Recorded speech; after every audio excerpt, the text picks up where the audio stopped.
The first thing you need to understand about Wind River is that winter doesn't visit. It takes over. By mid-January, the wind drives temperatures past -30 with wind chill. Snow doesn't fall gently.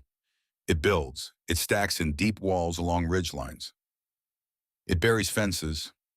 It swallows riverbanks. It presses against cabin doors until the wood bends and remembers what pressure feels like. On 38,000 acres of that wilderness, James McAlister walks his fence line every day. Most people called him Jake. Jake was born on Skye in Scotland under a different kind of cold. The Scottish Highlands had shaped him long before any army regiment ever did. As a boy, he had climbed many Munros with his father, who was a founding member of the Skye Mountain Rescue Team. Boots crunching through frost while the wind moved low across granite and heather. Scotland has a different kind of weather. It has levels to it, but it is strikingly beautiful. His father had taught him simple rules: pack properly and for everything, respect the place, never make assumptions, and watch for windslab. Those lessons followed Jake into the Royal Highland Fusiliers at the ripe old age of 17. It was Jake's way of getting out of there. Back then, Maggie Thatcher was laying siege to Scotland's unions, and Jake had aspirations to be anywhere but there. Jake was detail-oriented and not afraid of hard graft, so he flourished during his time in the army. And then the Iraq War happened, and things changed considerably. A few years in on Jake's birthday, an IED tore the Hummer behind Jake's apart in seconds. Dust, flames, screaming metal. Men were thrown out into the open ground. Insurgents were moving in, trying to finish their job. Jake found himself in a lucky position to climb quickly to a higher elevation. Not away. Upward. Overwatch isn't about glory. It's about being able to change attack angles, distance, and breath control while other men drown in chaos. From a higher elevation, Jake cut through the heat and muzzle flash, placing rounds where they needed to go, buying seconds that became minutes, that became survival. Jake pulled lads out that day who would not have made it home. He was noticed. Soon after, he was recruited into the SAS for his technical skills. For 23 years, Jake lived that way, behind enemy lines, camped on desert ridges, Afghan, high ground, Lebanon, urban sprawl, snowbound mountain passes.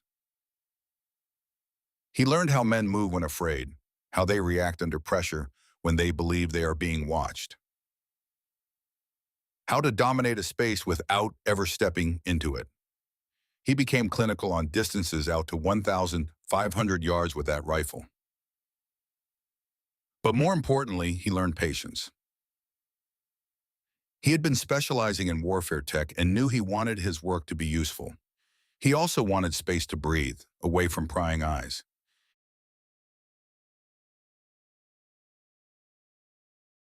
Jake left the military services not because he was tired or broken, but because he wanted to choose what he defended. A few years later, he found himself in Wind River, Wyoming. He wanted to be near his son, Jacob. The property he was looking at was massive. It sat on the edge of a national park. He only got the chance to buy it because of his friend Wyatt Callahan, who connected him with the seller. He had pioneered an IoT cattle tracking system with the cattlemen's associations. Jake had been transitioning to civilian life for a few years and had built a formidable business quite quickly. The property was 38,000 acres of basin, valley, and high mountain ridges, cut by a deep river that froze solid in winter and roared in spring runoff. He scraped everything he had to buy it.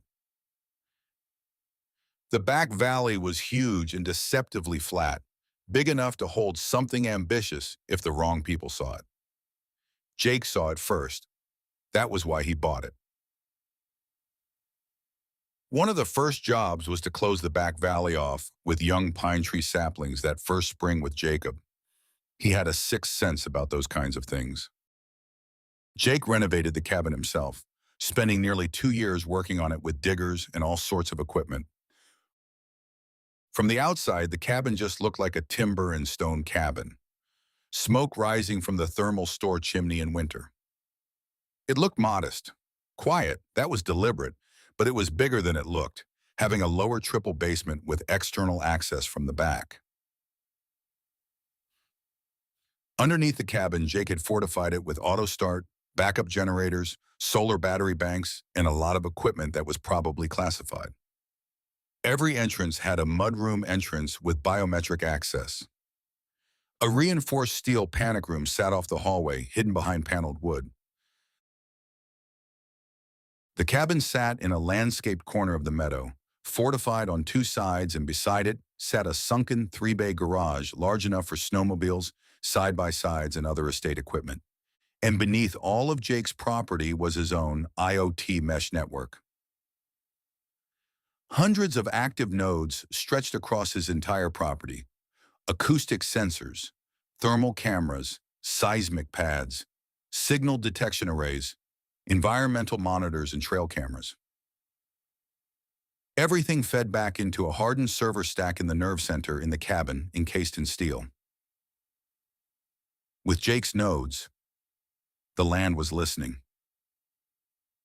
Sometimes at night, Jake would sit at the dining table, laptop open, and tap into individual nodes just to hear the valley breathe. He liked hearing the winds roll through the pines, the elk shifting through the timber onto the national park. If it moved on his property, Jake could hear everything. Jake lived there with Max. Max was Jake's Dutch Shepherd, a dog with the kind of intelligence that felt almost human. Max was well trained by Jake. He was responsive to Jake only, capable of riding the back of a snowmobile and dismounting at a whisper.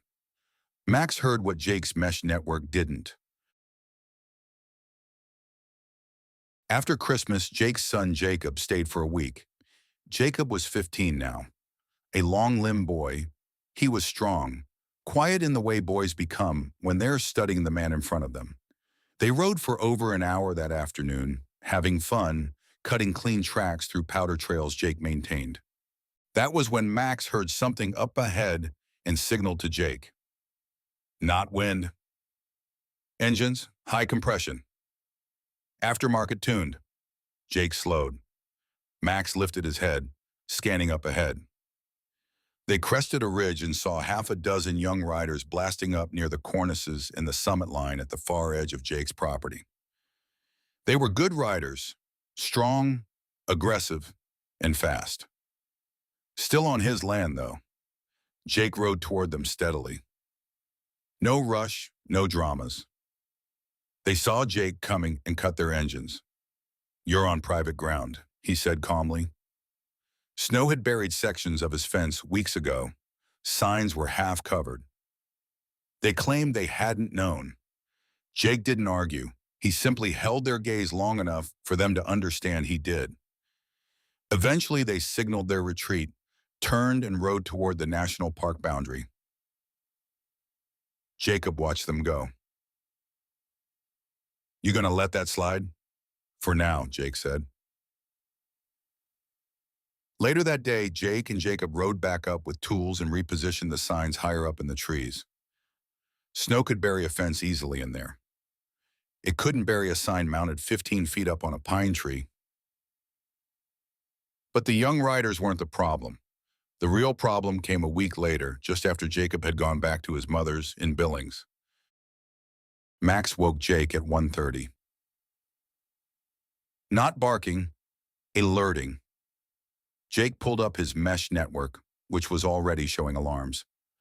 Node 47, Node 48, Node 49, the lower and mid-river sections. A clean snowmobile track cut up the frozen river at 1:15 a.m., exactly when Max had raised the alarm. At daylight, Jake rode out there alone.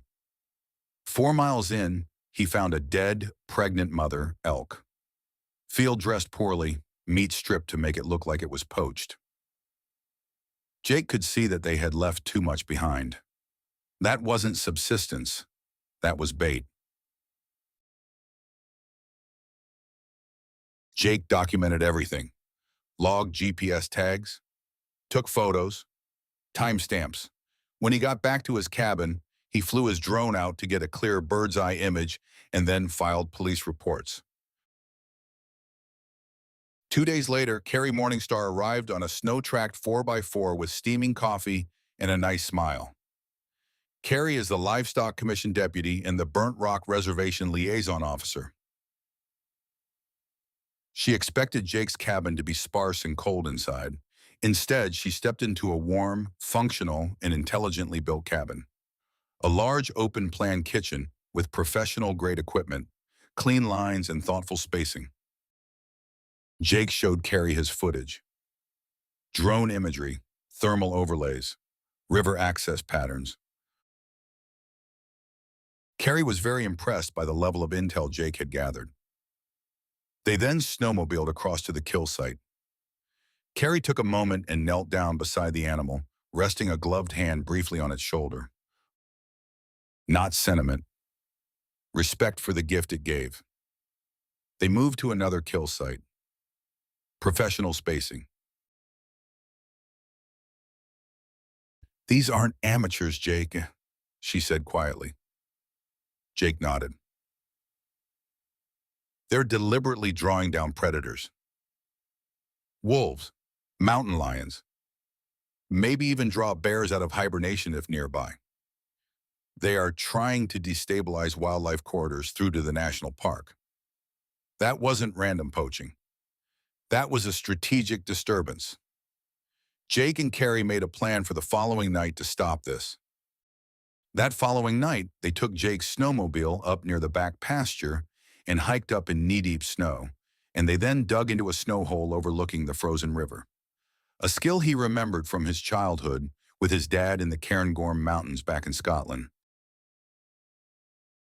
2 hours passed before they saw some movement. Snowmobiles moving low along the frozen river. Blacked out lights. They stopped. Turned. For a moment, Jake thought they were leaving. Instead, they moved off the river onto the snow and climbed toward the upper basin and then out onto the back pasture. Jake and Carrie are now a few hundred feet above them, watching with night goggles. Carrie whispered, "They're skilled." Jake reached into his pack and felt the flares. Carrie had already coordinated with more deputies, keeping them nearby. Carrie called the deputies into the valley and onto the river. The lower river lit up with moving light beams. Next, a helicopter came in low. Carrie was efficient and on the radio to the pilot with clear instructions. The helicopter's sound masked beneath engine noise. And quickly the valley flooded with a wide light from all angles. The poachers panicked. They scrambled on foot up the ridge. Only a few hundred yards from Carrie and Jake, the poachers dropped straight into waiting law enforcement deputies in the back valley. Jake and Carrie then headed down to where they hid the snowmobile, then on out towards his cabin, with Carrie on the back of Jake's snowmobile. As they arrived at the plane, Carrie's radio crackled to life. The poachers' names came over the radio. Michael and Ben Green. Jake went still. Carrie could see that this news affected Jake. Slowly, Jake explained to Carrie. Michael Green was Jake's ex-wife's new husband. This was all new information. Ben Green, Michael's brother, was a commercial property developer from Billings, which was over 3 hours away. This wasn't about elk. It didn't make any sense to them both, but they were going to find out. After Carrie left, Jake entered the steel panic room and opened a drawer he hadn't touched in years. Inside was a burner phone. He dialed. "Brother," he said when the line connected, "where are you at in the world?" "Stateside." "What's happening?" "I've got something that needs more eyes on." "Send me the coordinates and burn this phone." "I'll see you soon." Jake ended the call and burned the phone in a steel bucket on the back porch like it was nothing. Outside, the wind tightened across the valley. Something larger than poaching had just begun, and Jake felt it was coming for him. In late February, the snow held the ground in place. The snow wasn't soft anymore. It had compressed into a structure after a few months of freeze-thaw days. A crust that carried weight until midday, before sealing again after dark. The cabin sat broad and deliberate against the timber. Smoke from the chimney flattened east under a hard wind. Jake was already outside when he heard the engine. Max also heard it.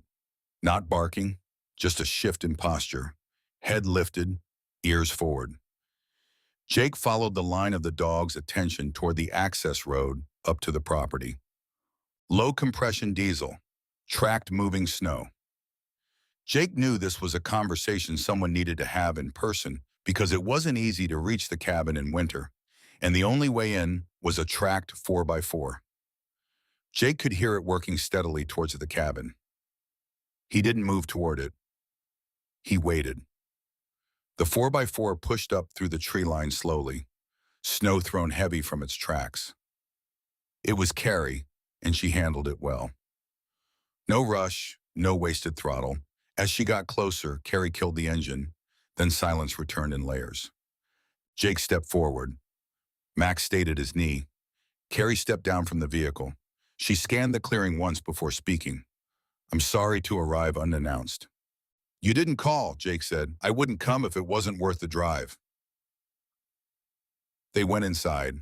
The cabin was warm. On the table lay a paper topographical map of the whole area in fine detail. No screens on, no noise. Carrie removed her gloves and moved towards the log burner for some heat. "Has anyone shown interest in your property?" she asked. Jake had moved to the open kitchen and poured them both coffee before answering. "They always do.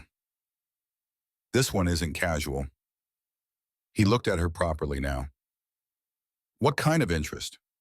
Carrie chose precision over drama, structured capital, investor briefings and billings, destination corridor language, snow reliability modeling, aviation access. Jake's face didn't change. "Where?" They didn't name it.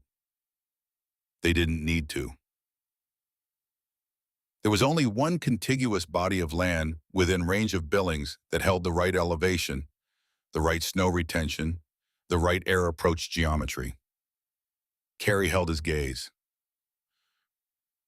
"The Green brothers are attached, so that kind of explains the poaching. They were trying to destabilize the area." Jake nodded once. "I thought so. This is what all of this is about. They want the back pasture to build condos in a ski area on the back mountains in an airport." Carrie nodded, then said, "My uncle is on his way now." When?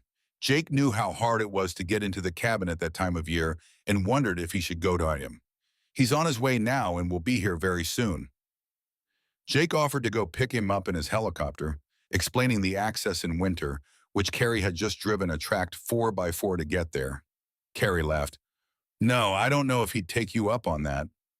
They drank their warm coffee and silence filled the cabin. They both knew they didn't need to fill the emptiness. Max was up and alerting now, and as Jake went out onto the porch, Carrie's uncle was already here. The elder stood 10 yards from the building, barefoot. In February, snow unbroken around him, he wasn't shivering. He wasn't proving anything. He was simply standing.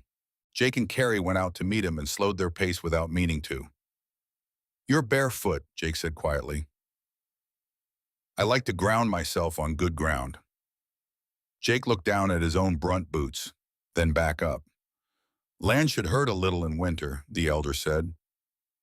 "It reminds you it's real." Jake ushered them both inside the cabin. Just then, Jake's phone vibrated in his pocket. "Excuse me a moment." Jake looked at the screen. It was Jake's lawyer, Simone Anderson. He took the call. "Simone, I wasn't expecting your call. What's going on?" "Jake, I need to come and see you. There's some important stuff I need to discuss with you." Jake could hear noise in the background. "What's going on, Simone?" "Needs to be face-to-face, Jake. Can I come now? I'm already in the chopper and will be with you in 15 minutes. "Okay. Put her down on the front meadow in front of the cabin. The snow, it's pretty hard packed there now." "Okay, I'll see you soon," she replied. Jake returned to Carrie's uncle, who had now made his way onto the front deck, where Carrie was now clapping Max, and Max was loving the attention. Jake paused for a second as he took in the fact that Carrie had Max's trust. Jake returned to the front deck and stopped a few feet from Carrie and her uncle. Carrie then introduced her uncle. Jake, this is Sitting Bull, chief and tribal elder of the Burnt Rock Reservation. Jake reached out and shook his hand. How can I help you? Sitting Bull was surprised. No, Jake, how can I help you? I don't understand, Jake said, looking bewildered. Carrie steps in closer to Jake. So close, he could see her big brown eyes. Jake, there are some big moves being made around this property, and we, the Burnt Rock Tribal Reservation, have a vested interest in how things go here. We have ancestors buried on an ancient burial ground up on your back pasture in the trees, and we want to know it will be protected. Jake knew about the old burial ground because he had been snowmobiling a bunch of times there with Jacob. Sitting Bull spoke again. I need to know our ancient burial ground is safe, Jake. Jake then reassured Sitting Bull that he had no plans to ever develop the back pasture. Carrie then said, Jake, we are not worried about you. There are darker forces with their eyes on this area. They want to develop it into a ski resort and airport with hundreds of condos. Jake reassured them both that he plans to keep the property as close to pristine as possible with no ski areas or airport. Sitting Bull moved square in front of Jake and said, I just needed to get the measure of you because there's a fight ahead, and I wanted to know if you have the backbone to take the pressure. Jake invited them both inside the cabin, but then he heard the unmistakable sound of an approaching helicopter. Jake realized Simone had called much closer while in the air on her way to Jake, and this was important. Simone put her Airbus helicopter down on the front meadow like it was nothing. She had flown herself to speak to Jake. He knew the world was tilting, but not yet, and by how much. Jake brought Simone into the cabin, as he now felt Simone should meet Carrie and Sitting Bull. He introduced them, and then the lawyer spoke, wasting no time. Jake, you have been approached by the Green Group with an offer for your back pasture, and as your solicitor, I felt it was important to inform you face-to-face. They are offering a substantial sum, $150 million for the back pasture and surrounding mountains. It was presented casually to Jake, as if discussing the weather. Jake didn't respond. You'll still have over 14,000 acres, said Simone. You keep this part, the ridgeline on this side, the river, the upper part on this side, your house, your views. Still nothing. Simone, did I ever give you the impression that I would sell this property? The lawyer could see Jake meant it. No part of this Wind River property is for sale. I plan to give it to Jacob eventually. This is our home. Simone straightened her posture and replied, Jake, I know that. But when the amount involved is as substantial as $150 million, I must put it to you personally, as those are big numbers. Again, Jake spoke while looking at Carrie. Simone, that back pasture. I closed it off 6 years ago to protect the wildlife in there so they could move with no human input, letting them move freely across into the national park. There is well over 40 square miles of flat nothing and trees in that pasture, and I love it. Jake thought for a moment about everything that had brought them to now. Then Sitting Bull stepped forward. Jake, remember we have our ancient burial ground on that part of your property. Simone thought deeply for a few moments, then said, okay, if it's definitely not for sale, while looking at Jake, I may have an idea that could protect the property, but I'll need to do some digging first. I'm thinking of an environmental trust, but I'm not sure we'll be able to do that with such a large property. I know Thomas Brown. He's an environmental advisor. I'm pretty sure he can help us here. He has connections to all of the state and national park access team, plus he's quite well known for being an environmental activist at the state level. Okay, Jake said, you should go and do that digging because things are escalating pretty quickly here, and I'd really prefer to be out ahead of this. Simone picked herself up and headed for the chopper. Once on the deck, she turned. Are you sure? It's definitely not for sale. Definitely not for sale, replied Jake. With that, she headed out to her helicopter, spun it back up, and left. When Jake returned to the cabin, Carrie spoke up. This will get ugly. Have you got any help around here? Jake said he had a few friends coming soon. He didn't want her to know he meant two ex-Special Forces operators. Things settled down and went quiet over the next few days. Winter life at the cabin had a quiet rhythm Jake craved when he wasn't there. As Jake was winding down for the night and about to head for bed, he heard a close perimeter notification from the steel room. Then Max was up and moving. Jake moved to the steel room and saw he had company, but knew they were friendly straight away. He headed out onto the front deck. In the dark, Jake couldn't see anyone yet. There were no big lights on the property, and then a deep growl called Max. Max lit up like a Christmas tree and looked to Jake for the okay. Jake said one word, go. Max bolted, and just then Sean and Owen came into view. These two were warfare specialists with deep experience across multiple combat zones. Ex-teammates of Jake's. They grouped on the front deck with much backslapping. Once inside, Owen went straight to the details. You have yourself an interesting little scenario building here, Jakey boy. Owen had been Jake's spotter in another life, and Jake trusted nobody more than these two. I can see there's been some land parcels bought up by some new shell companies just outside your northern boundary. Jake took that information in for a bit and said, I didn't know they were at the buying stage. Owen pulled out a rugged tablet and set it on the table. 6 properties so far, costing around $3 million. They're making moves. How is this going to play out? Jake explained everything right up to when Simone had been over. He explained the poaching. Sean then spoke. They are attacking you on multiple sides. You need to get ahead of this now. Have you spoken to any environmental groups? Jake said Simone was getting Thomas Brown, an advisor, involved, then chose to call Carrie. Carrie picked up on the second ring. Is everything okay? Everything is fine, but I need to get environmental groups involved ASAP. Jake then realized it was late. He apologized for the late call, and then Carrie showed a softer side in her reply. That's okay, I'm happy to take your call. She then told him she knew a few people and, in a playful tone, said she would wait until tomorrow to reach out to them.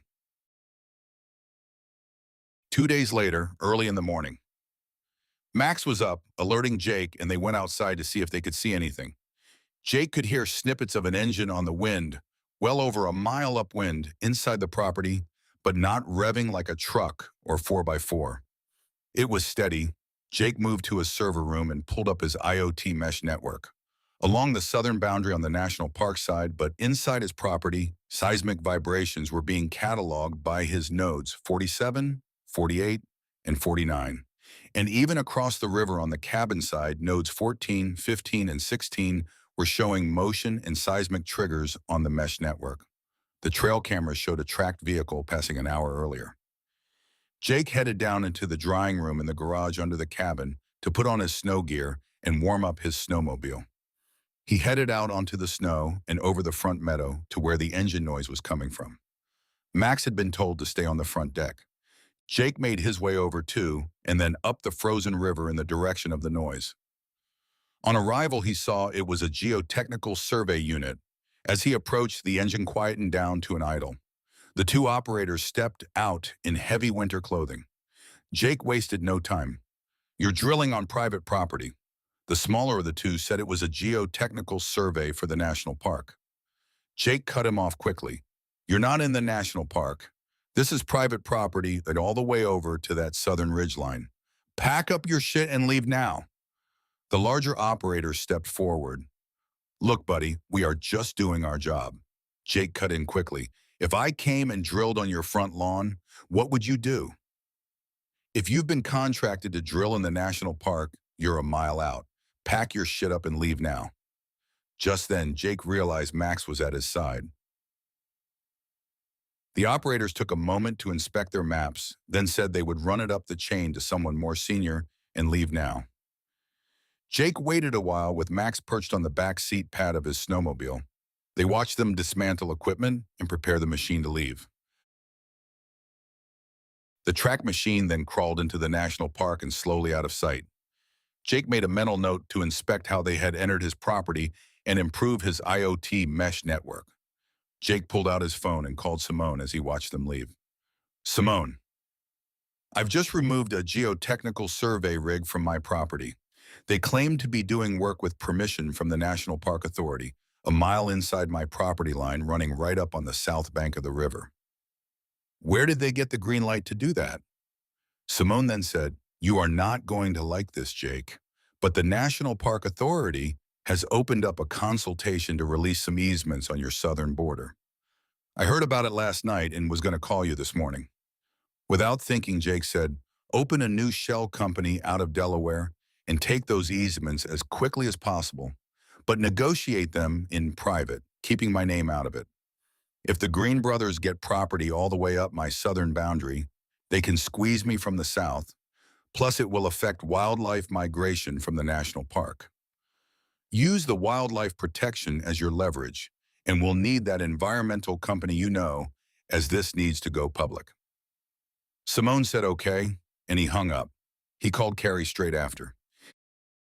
He explained the geotechnical survey rig and then discussed the boundary violation, asking her to move on that info. He then told her that he felt things were now escalating quickly. Carrie then reminded Jake of their conversation 2 nights previous about Thomas Brown, the environmental advisor, and that she had reached out to him to put them in touch, so he should be ready for that. But Jake, Carrie said with a renewed strength, this will all need to come out into the open if you really want to protect that place. Jake thought for a moment and said, that's inevitable now. In order to protect this place, I need the environmental people here to see what I'm trying to protect. I need them to see I've closed it off to the outside world to let wildlife move through to the national park. He then headed back towards the cabin with Max. When he arrived, Sean and Owen were on the front deck having coffee and laughing at Max on the back of his machine. Jake laughed with them, but knew Max struggled when the snow got this deep. It was Jake's way of protecting Max. Sean then told Jake about the old man at the bottom gate. It took a second for Jake to realize he meant Mr. Williams, the ex-policeman who watches Max when he needs to go away for work for longer periods. Hold on, Mr. Williams is solid. He watches Max for me when I need to go away for work. What was he saying? He said you should develop that bottom garage and put someone capable into it. Jake thought on it for a bit and said, he's totally right. Let's go down there and have a look at it. I keep my Jeep in there, but it can go under the cabin, and I can use tracks in and out in deep winter. Jake, Sean, and Owen took snowmobiles down to the bottom gate to scope out the bottom garage. Jake knew he didn't want his friends living with him long-term in the cabin, so this could be a good project to keep their minds off things. The garage was a good size with a loft above that Sean and Owen took a liking to. Owen said straight away, we can get this place upgraded in a few days. We'll need to close the front double doors, pour footers, and spray foam the whole structure to improve heat retention, but it can be done pretty quickly. This garage space will need to be gutted and a subfloor and floor laid throughout the full bottom of the building, but that won't take us long once the materials are here. The following weeks were a welcome change of pace, working on the bottom garage and turning it into a living space for Sean and Owen. In a few weeks, they had turned a double garage into a comfortable living space for both of them. They were fitting a big log burner in the old garage part, trying to wedge it through the new side door. Sean said to Jake, I need full training on these IoT mesh nodes. Jake thought for a while. Why, are you wanting a job out here? Sean replied, maybe, I do like this part of the country, and I'm not sponging off you. Jake smiled for the first time in a long time. Sure, you'll pick it up quickly. He turned to Owen. You too. I know you're more technical, but you need to know these nodes and what they are capable of. I'll have Anders take you both through them in depth. Just then, Jake's phone vibrated in his pocket. It was his VP, Anders, who works at Jake's factory in Billings. Speak of the devil? Hi, Jake. When are you coming over here next? I have a few spec upgrades I want to run past you for the 2.0 sensors, and you need to see those 3D printers you got us. They are amazing now that we've worked out the gremlins. Jake then replied, I can come over tomorrow. I'll need to come in the helicopter, as we're still pretty well frozen in here, so you'll need to keep the helipad clear. Okay, I'll keep you posted on ETO. Sean and Owen were looking at Jake funny. What? Said Jake.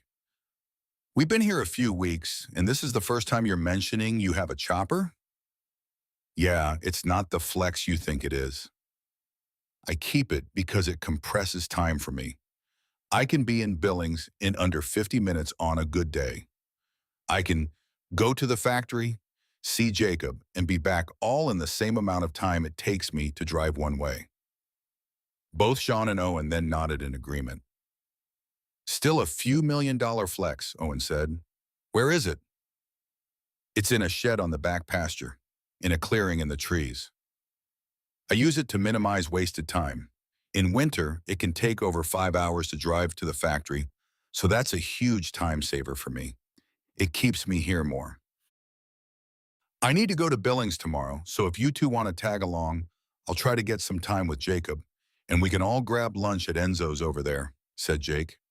Sounds great, they both nodded. As they were firing up the log burner, Mr. Williams came through the door with a case of beers. You guys have been putting in a graft over here. I figured you might like a refreshment. Sean joked with him.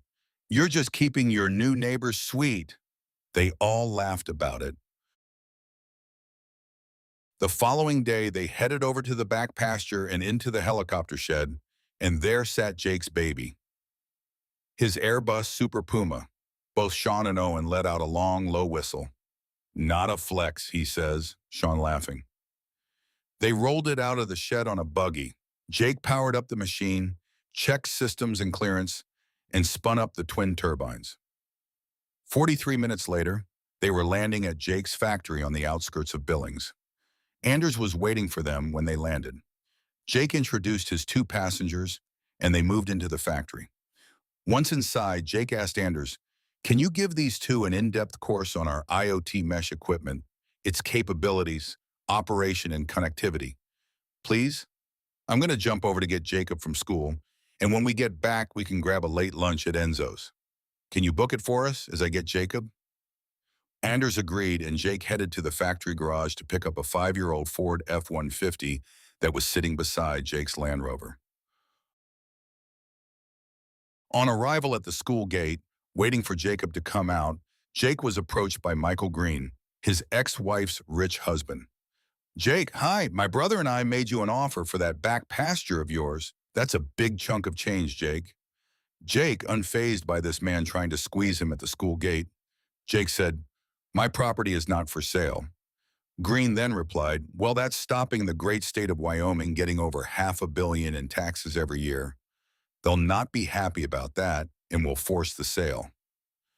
Just then, Jacob came out of the school, got in, and Jake indicated and peeled out, leaving Michael Green on the curb wanting a reaction. Back at Jake's factory, Jacob was taking the driving seat at 16 now. He was learning to drive, and Jake trusted him enough to have his own car soon. But he'd need to work for it. Anders, I need you to give Jacob a job at the bottom and bring him up through the business. He wants to work with me, so he'll need to understand the kit. Anders looks at Jake and says, sure, but the cattlemen's contracts are expanding, and it'll be surveys on Wyatt's ranch in Texas. Are you sure you want that for him? Yes, I do. It's a good learning point and will build character. Okay, said Anders. What about Sean and Owen? That's up to them if they want that life. I'll run it past them and keep you posted. They all followed Anders into the factory, where everything was clean. They went to the boardroom where Anders ran over some of the mesh node improvements. We've embedded the new seismic sensors in the new frame. It improves casing strength, and now we are printing our own cases that's reducing our manufacturing costs by 24% on the frames, and with the seismic sensors built into the frame, they are more stable to pick up movement than being inside the frame. Plus, if we want, we're creating space inside the casings to add more capabilities. Jake held up a hand. Anders, The savings are fantastic for these second-generation sensors, but cost saving is not our driving force. Reliability and function are our main objectives with these sensors. Anders knew Jake was going to roll out that line, as he had a reply ready to go. We have improved reliability on our test bed. We have only ever had one sensor go offline and then mysteriously come back. But we know it was a competitor trying to reverse engineer our equipment. These new sensors are as reliable as the previous ones, but we've still reduced the cost. Jake replied, I'll need some for a test at Wind River. Anders nodded, I've got a box you can take back with you. I'll need to come over there and bring my fly rod. Anytime you like. There are steelheads in the top sections of the river now. If you fancy a day, let me know. Jacob and I will come with you. He's getting pretty good and has an eye for it. They spoke about staffing and 3D printers for another 10 minutes, shook hands, and headed for the restaurant. Jake handed Jacob his new car keys. Listen, kiddo, this is a company car. It's the upgraded 5-liter Coyote version with a supercharger and TBM brakes, so it can really shift. Anders has already got you on the insurance. I'm trusting you with this, Jacob. It will give you driving experience now. If you are going to be driving on work contracts, you'll need to be able to drive first. So it's important to me that you take really good care of it. No fannying around in it with your friends. Jacob was beaming and thanking his dad. Jake knew he had a driver in Billings now. What Jacob didn't know was that Anders had wired it with a black box so Jake could see how he was behaving with it. It was actually a new mobile sensor Anders had been testing. They all headed for a late lunch at Enzo's. Jacob was driving Jake, which was cool for Jake. Anders had Sean and Owen. After lunch, Jacob headed home, and everyone else headed back to the factory. 25 minutes later in the chopper on the way home, Jake's phone started vibrating. Amy, his ex-wife. Jake knew this was about the car, so he silenced it until he landed in Wind River. Back in Wind River, they put the helicopter away and headed back the mile around the track to the cabin. Sean and Owen were asking questions about the mesh network technology and how it can be used for surveillance. As they came around the corner, Sean and Owen went down the hill to their converted garage, and Jake headed around to the cabin. As he rounded the corner, he could see Carrie was sitting on the cabin deck drinking coffee. She wasn't wearing her uniform, and this was the first time he really saw her, and he realized he had been dealing with a natural beauty all this time and had been so focused he hadn't actually seen her. This is the first time I've ever seen you without the uniform, and if I'm honest, I didn't expect to see you here. Carrie smiled and said, Yeah, I just wanted to let you know I've got Thomas Brown, the environmental advisor, coming over in an hour. I tried to call, but you've been busy. Jake explained the Billings trip and the chance meeting with Michael Green at Jacob's school, and then they discussed the geotechnical surveys and the national park easements. Carrie then said, Jake, with this easement review along the national park boundary, that is an escalation from a different angle. That's the state. I've brought my boss up to speed on things so far. I don't want this to escalate and you to get hurt in the process. Jake could feel her mood change into personal feelings and went with it. I know, with everything happening so quickly, I need to be mindful of the darker forces out there and their capabilities. Carrie knew Jake was ex-military. That's not a conversation they ever had yet. She knew he had 2 new guys with the same look about them on site now, and that Jake was totally at ease with them. What Carrie didn't know was that Jake was ex-Special Forces, with 2 of his Special Forces buddies living 5 minutes away on the only access point onto the property by road. Jake had fortified his cabin and strengthened his position immeasurably by bringing Special Forces operators on site. Jake asked Carrie, Have you had any dinner? I have stovies in the fridge. Carrie screwed her face. What's stovies? Jake laughs with a real chuckle. You're in for a treat. Stovies are a Scottish stew with vegetables and sausage meat. It's really nice. They sat down at the table and had a large plate of stovies. After a few spoonfuls, Jake was waiting with anticipation for her verdict. It's lovely, she said, quite peppery, but that'll come from the sausage meat. Jake was really chuffed she liked it. Just then, Carrie's phone vibrated. She took the call, spoke for a minute, and then turned to Jake. Thomas Brown is here, and they've already met your friends at the gate. Can we go down there and bring them up? They headed out to the back of the cabin. Carrie had never seen under the cabin before. She saw the redundant power generators, the solar battery storage systems, and other kit in military-style rugged containers she couldn't even understand, and realized there was much more to Jake than she had thought. They jumped into Jake's tracked side by side and headed down to the bottom gate. Upon arrival, Jake and Carrie were confronted with an intense situation. Max was there already. Jake said one word, home, and pointed towards the cabin. Max left. Jake then stepped into the middle of the discussion and said over everyone, "Hi, I'm Jake. I'm happy you guys could make it. Can we head up to the cabin and we can show you what we're dealing with?" Sean realized Jake had brought these people and stood down. Inside the cabin, Jake laid out the topographical map of the area, first showing them the area they were looking at. Then Jake told the whole story. Firstly, the Green brothers were caught poaching at the back of the property, with no repercussions yet, while looking at Carrie. He talked of the geotechnical survey on the other side of the river. He then told them of the ancient tribal burial ground on his back pasture. He then talked about the $150 million offer for the back pasture and mountain area, the pressure put on him through his lawyer Simone, and the chance meeting with Michael Green at the school gates. He then talked of the national park easements along the southern boundary towards the river that encroached on his land. Then he turned to Carrie. Carrie knows of the wildlife movements on the national park and up through the upper meadow.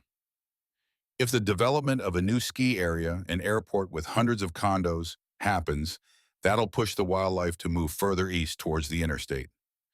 Jake was in full flow now. Thomas Brown was thoughtful for a while, then started asking questions. Why do you care? People will see you as a landowner trying to protect his land, but stifling new housing developments. Jake was ready for that scrutiny. He replied, if housing was the plan here, there are places only a few minutes away that could be utilized at a tenth of the cost of buying and building where the ski resort is planned. Okay, what is your long-term plan for this property? My plan is to live here and enjoy my life here, he said while looking at Carrie. A long time from now, I'll pass it on to my son, Jacob. One of the advisors raised a hand. What are his plans here? Jake told them that Jacob was only 16 and was going to college next year to study land management. The environmental advisors were happy for now. Jake took them back to the bottom garage and they said their goodbyes. He got back up to the cabin and Carrie had made them both tea. Jake knew things were beginning to get personal with Carrie, and he wanted that, but right now he needed to focus on protecting the property. So he boldly said, Carrie, I really like you. It's important to me that you don't get entangled in this mess. She smiled and said she understood and that she also liked Jake and knew there were layers to him she wanted to get to know. But Jake, I've worked really hard to get to this position in my job. I like my job. I want to keep doing it, and I like Max. His tail wagging in his bed told Jake he agreed. Okay, Jake replied. Feeling good about things, drank his tea in silence, and wondered what the next moves in this attack on his property would be. He didn't have to wait long. Simone called Jake to discuss the easements. I'll need to take this, but didn't move away. Instead, he put his phone on speaker, and Simone told him the shell companies were done and negotiations were in play. Good, Jake said. I've just had those environmental advisors over grilling me about my property.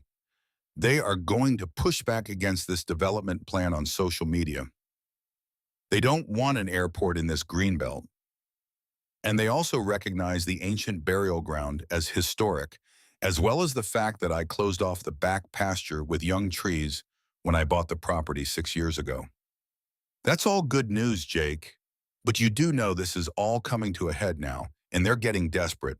I heard they've paid over $3 million buying those parcels just outside your back pasture. They agreed that the environmental route was a good plan, then hung up.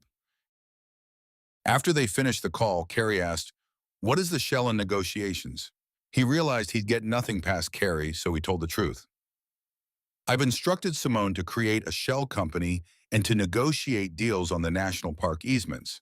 It'll expand this property by over 10,000 acres, which is pretty much useless ground. I didn't want the Green brothers squeezing me from the south. The area is beyond where they were doing the Geotechnica survey a few weeks ago. Carrie was now smiling as she realized Jake had been playing 4D chess all along. You are a sly fox, mister. All this time you have been playing with four hands. Jake said, I'm using every available option at my disposal to protect this place. Carrie replied, yes, but you've been 4 steps ahead all along. A small smile cracked on Jake's face, but he knew it was too early to be happy.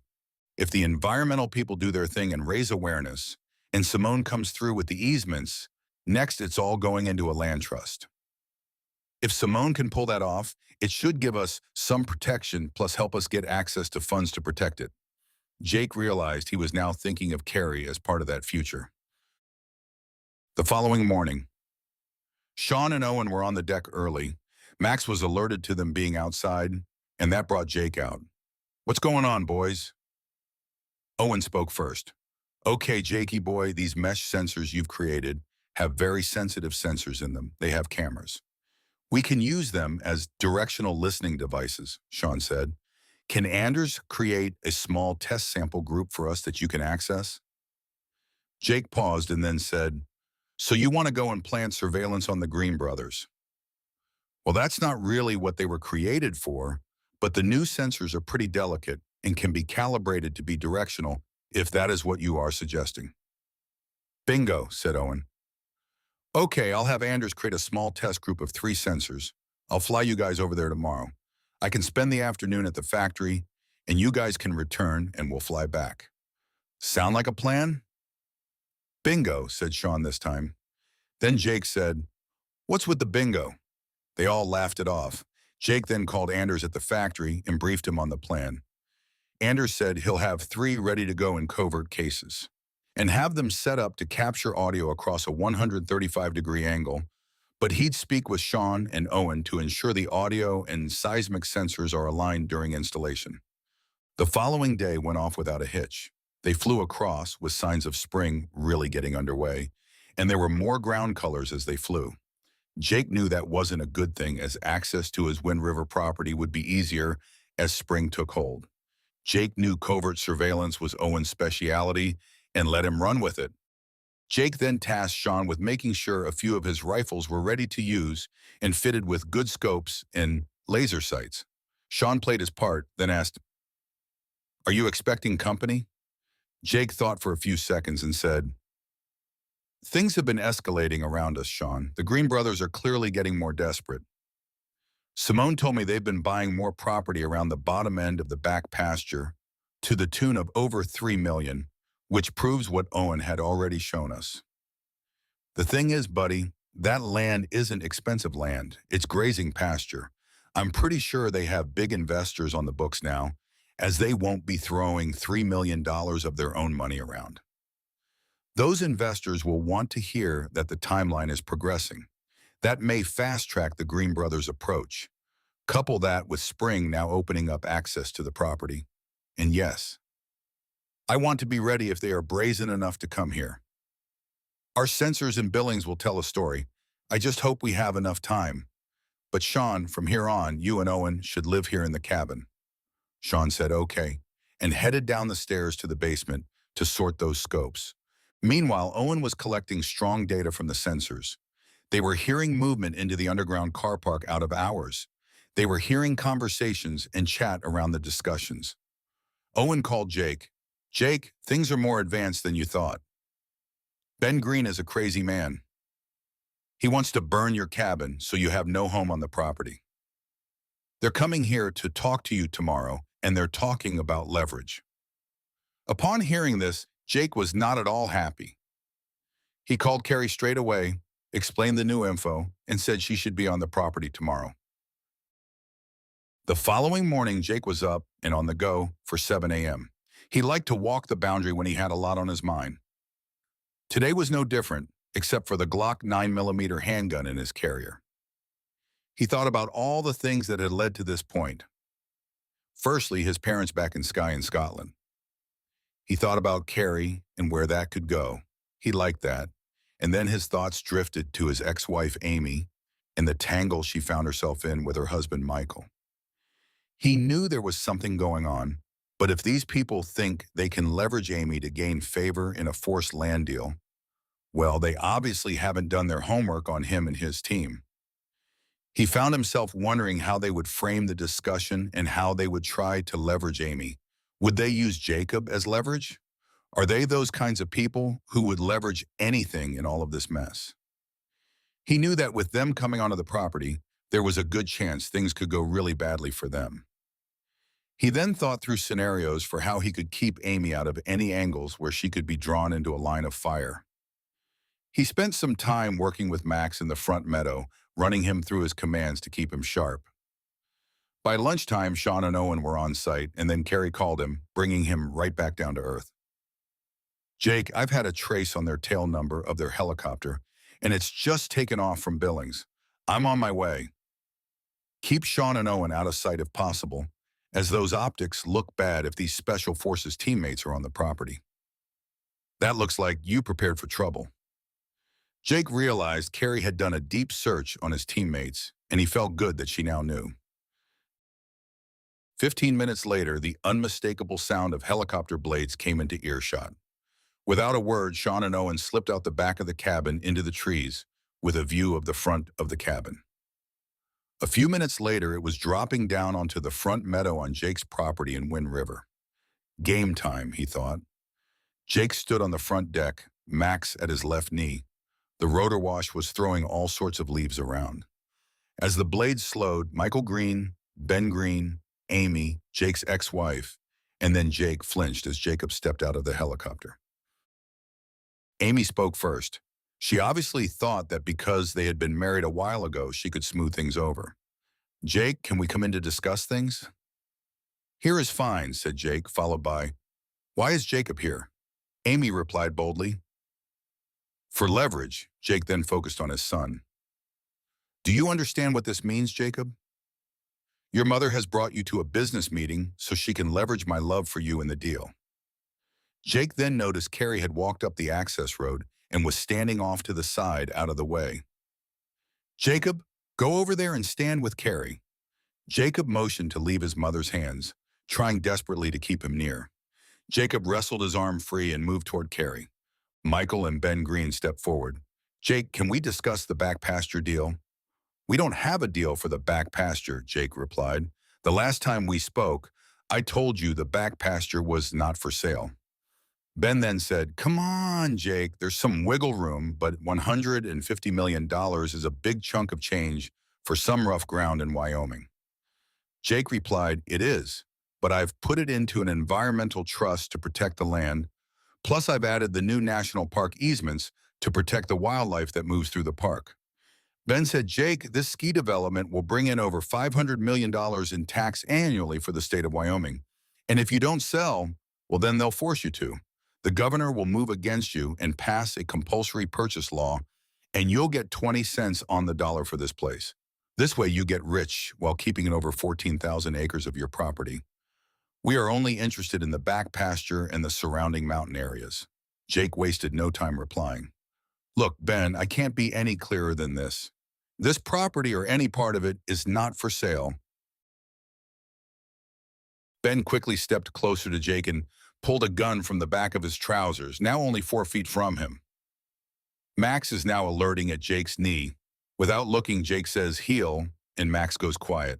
Ben is now pointing his gun at Jake's face. As he does, 2 red laser dots light up Ben's chest.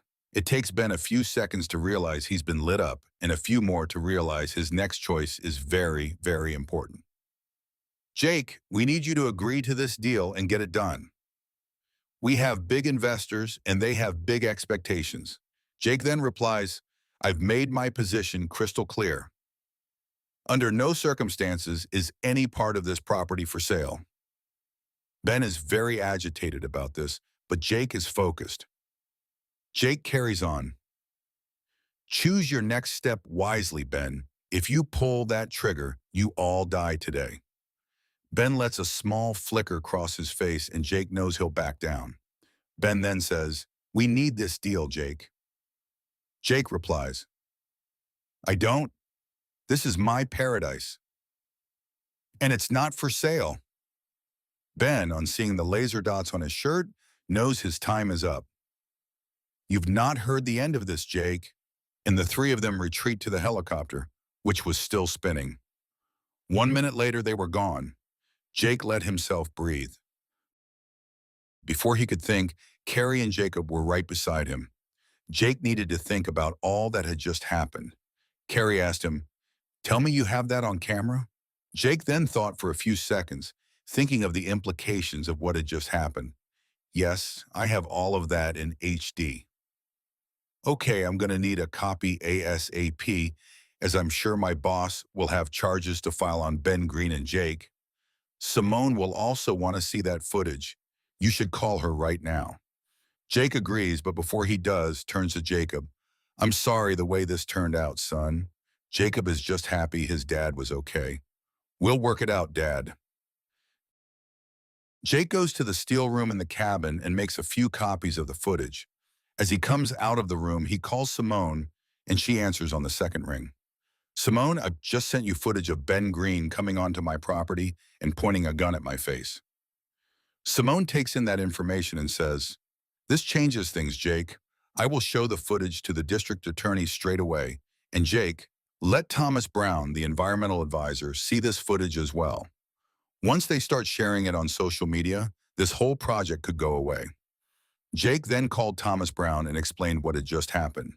They wanted a copy ASAP also. Carrie took her copy, left to deliver it by hand to her boss, and said she'd be back after her shift. Sean and Owen came into the cabin from the back stairs. Jake thanked them for being on the scopes. "Hey man, it's the least we could do." They made their excuses and headed off down the hill, leaving just Jacob and Jake with Max in the cabin. "Jacob, I didn't expect your mother to stoop so low. Trying to use you as leverage is lower than a snake's belly. When you stepped out of the chopper, I knew I wanted you out of any trouble for your own safety. I knew Sean and Owen were in the trees with laser scopes, and those boys don't miss, but I'm taking no chances." Jacob wrapped his arms around Jake for a big hug, and the stress of the situation began to ease. Later that afternoon, Carrie arrived with her boss, Alexander Jackson. Once inside the cabin, he spoke first. "Jake, I see from the footage you gave Carrie that you've had a tough time lately up on this property. I thought I'd be the first to let you know that I've instructed Billings PD to pick up Ben Green. We're still working out the charge sheet, but it's pretty serious. I would like to thank you for not turning Wind River into a crime scene. Because from what I saw, you and your friends were more than capable of sorting these things out. I'm just thankful things never escalated that way." Jake just shook his hand and said he could not have done any of it without Carrie's help. He agreed Carrie was a fine deputy and a credit to the force. Alexander said he would keep Jake posted on things, and there will need to be a statement in due course. But the video footage shows everything. They shook hands again, and they both left. The following morning, Jake's lawyer, Simone, called as Jake was heading out with Max. "Jake, Billings PD picked up Ben Green late last night at his real estate office. They're holding him just now. But get this is not his first offense, so things don't look good for him. Plus, they've got him and his brother, Michael, on the poaching charge from a few weeks ago on your property, which miraculously got lost in their system. His offenses are stacking." I spoke with Thomas Brown. He's running a whole story on their social media outlet this morning. Once that goes national and the media runs with it, the investors will most definitely walk. So it looks like the whole project is over, Jake. It'll be clearer in a few days, but it looks good. Jake finally felt he could relax a little. A few months after the arrest, the noise had faded and consequence had settled without spectacle. Ben Green was sentenced to 10 years for multiple offenses, including the poaching, land fraud, and assault with a deadly weapon, while his brother Michael received 200 hours of community service. Most importantly, Jake had watched investors quietly withdraw as the development narrative collapsed under its own weight. The state national park easements had been finalized by Simone, which extended the Wind River property to just over 46,000 acres. Jake knew those investors were capable of causing further problems, but putting the property into the land trust helped him sleep at night. Jacob had already moved on, settling into the rhythm of the cabin with his dad and Max. He now had a part-time job with Jake's company, but was looking forward to college, which was only weeks away. His mom, Amy, had been trying to get access to him, but he explained he was now working with his dad, which kept him busy. In short, Jacob saw through the noise and now wanted to reduce his mother's access. Jake had no input in any of it and was happy Jacob was in the driving seat in his own truck now. Sean and Owen now worked formally with Jake's company, Open Mesh Systems, installing and surveying across harsh terrain the same way they had once studied escalation, while the refurbished garage stood solid. Jake's mesh network ran clean across the full 38,000 acres, and they had plans to extend to take in the new easement expansion. Carrie kept her badge and her discipline, but she and Jake no longer pretended distance where steadiness had taken root. It wasn't lost on Jake how much effort and quiet determination it had taken to keep Wind River steady.